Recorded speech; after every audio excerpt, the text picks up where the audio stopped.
자꾸 이제 의사분들이나 뷰티 유튜버분들이 얼굴에 보습을 할 때 바세린만 바르면 된다라고 언급하는데 이 망각하고 있는 큰 문제가 있습니다. 바로 안녕하세요. 피부과 전문의 심현철입니다. 자, 거의 모든 주제를 다 다룬 제 피부심 채널의 내용들 중에 안 다룬 내용이 있습니다. 자, 바로 바세린인데요. 어디서 기원했는지 모르겠는데 자꾸 의사분들이 바세린 하나로 막 피부 좋아지는 영상으로 조회수가 높게 나오는 것 같으니 계속 따라 만드시는 것 같습니다.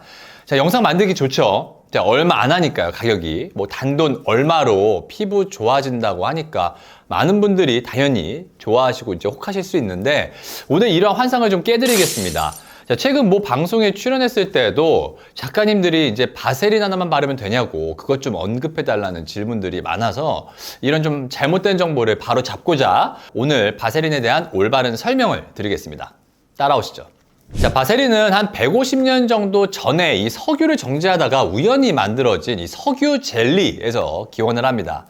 쉽게 생각하면 좀 끈적거리는 기름 덩어리 라고 생각하시면 됩니다. 우리가 흔히 보는 유땡땡땡땡 상표의 이 바세린 제품은 페트롤라툼 100%입니다. 자, 근데 이 석유에서 정제 시에 나오는 성분 중에 특정 화학물이 잠재적인 발암물질이라는 이슈가 있어서 한 2015년에 이제 독일에서는 이 페트롤라툼 제품을 입술에 바르지 말라고 한 경우도 있었습니다.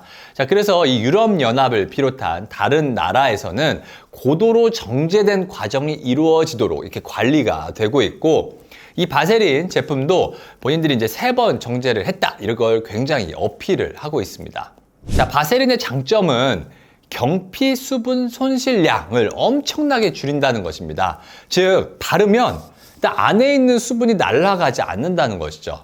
자, 끈적거리는 석유 젤리가 피부를 찰싹 막고 있다면 당연히 수분이 날아가기 어렵겠죠. 제 예전 이 흉터의 초기 예방법 영상을 보시면 상처가 생겼을 때 밀폐와 보습이 중요하다고 했습니다. 바세린 당연히 효과가 좋겠죠. 자, 끈적거리게 잘 붙어 있으니까 밀폐도 잘 시키고, 자, 수분도 날아가지 않게 막고 있으니까 당연히 보습도 잘 시키니 이 상처에도 도움이 될 것입니다. 자, 근데 문제는 요즘 영상들이 우리가 이 바세린을 마치 이 얼굴에 화장품 하나 바를 때 바세린만 바르면 된다라고 하는 것입니다.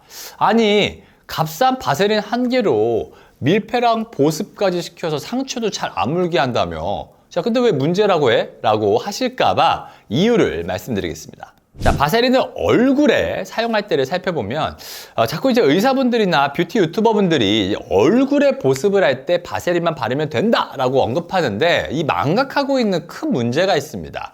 바로 얼굴의 해부학적 특징입니다. 자, 얼굴은 신체 어느 다른 부위에 비해 피지가 많이 발달되어 있습니다. 자, 피지가 막히면 화이트헤드, 블랙헤드가 생기고 염증이 생기면 이게 여드름이 되는 거죠. 우리가 팔다리에 여드름이 생기는 경우 거의 없잖아요. 뭐 가드름, 등드름은 있지만, 즉 얼굴에는 이 10,000개에서 30,000개가 넘는 피지 구멍에 피지가 지속적으로 분비가 되고 있습니다. 자, 근데 이때 보습제를 쓸 때 이렇게 대부분이 기름 젤리로 되어 있는 바세린을 사용하게 되면 어떨까요?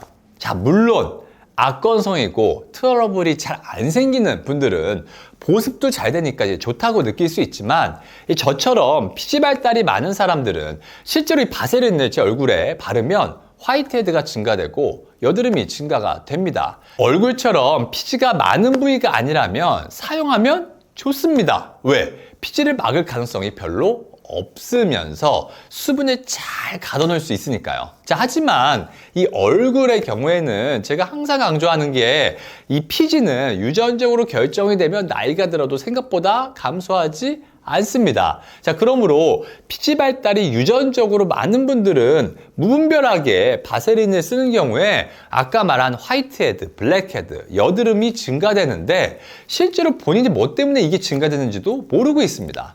자, 특히 이러한 영상에 많이 현혹되는 분들은 남성분들이 많거든요. 왜냐하면 여러 개 바르고 싶지도 않고 또 별로 화장품에 돈 들이고 싶지도 않은 분들이 많기 때문에 야, 뭐야, 1,000원에 피부가 좋아져? 야, 이것만 써야지. 이럴 수 있습니다. 자, 하지만 문제는 남자분들은 여성분들보다 피지 발달이 더 많습니다.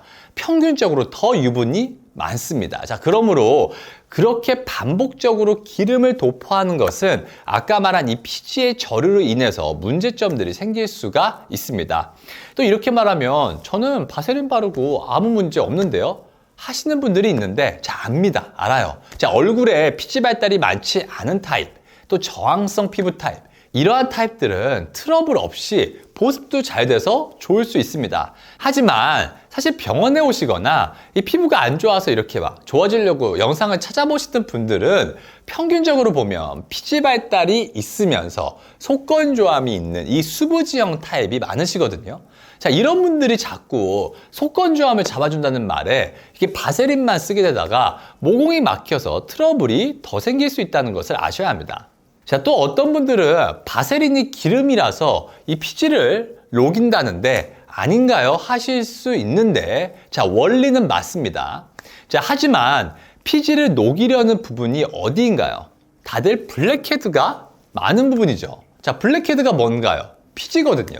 자, 신체 중에 피지가 많은 이 얼굴 중에서 그 중에서도 피지가 많은 이 코나 앞광대 부분에 모공 안에 있는 이 피지라는 기름을 녹이려다가 오히려 이 페트롤라튬 젤리가 모공 안쪽을 막아서 피지가 더 저류될 수도 있습니다.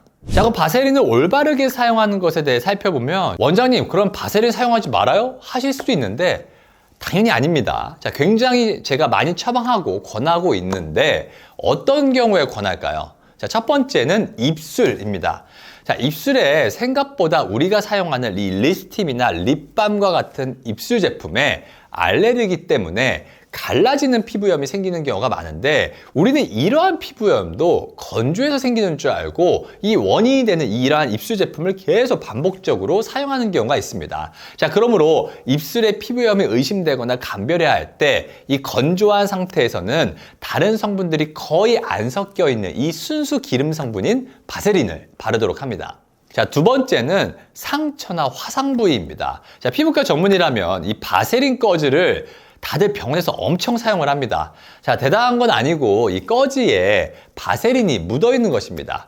자, 상처 부위에는 이만한 게 없습니다. 자, 상처 부위에 뭐가 중요하다고 했죠? 첫 번째, 밀폐. 두 번째, 보습이기 때문에 쓸데없는 성분 안 섞여 있고 수분을 안에 제대로 가둘 수 있는 이 바세린 꺼즈를 사용하는 것이 좋습니다. 자, 세 번째는 몸. 바디의 보습입니다. 자, 앞에서도 말씀드렸지만 얼굴은 피지 발달이 많은 부위고 상대적으로 피지가 덜한 이 몸, 바디는 보습만 짱짱하게 시켜주면 가성비로 바세린이 좋겠죠. 자, 하지만 이 가드름이나 등드름이 있는 분들은 저는 그 부위에도 바세린의 이 순수 기름 성분을 바르는 것을 추천하지는 않습니다. 자, 지금까지 왜 이 값싸고 좋은 바세린을 얼굴에 함부로 쓰지 말라고 했는지에 대해 알아봤습니다. 도움이 되셨기를 바라며 지금까지 더세 피부과 대표 원장 심연철이었습니다.